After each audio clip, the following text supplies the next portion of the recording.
President Putin has blamed Western countries' leaders for making decisions that may lead to a global recession.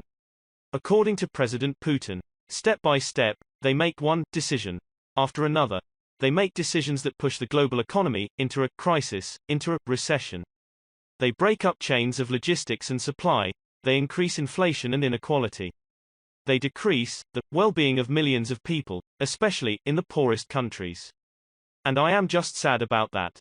It could be leading to massive famine, and who's going to be responsible for that?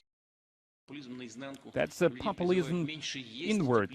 They want their people to eat less, to put on warmer clothes, to refuse to heat their houses for the good, for the benefit of the people, allegedly, that they want to do these things under the sign of solidarity in the North Atlantic countries. Step by step, they make one after another, they make decisions that push the global economy to the crisis, to recession. They break up chains of logistics and supply, they increase inflation and inequality, they decrease well-being of millions of people, and in the poorest countries.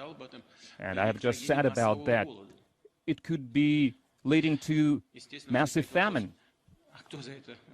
And who's going to be responsible for that? Please leave your comments below on what you think. Also, please like or dislike the video, share, subscribe, hit the notification bell, and be notified when we post new videos. Thank you.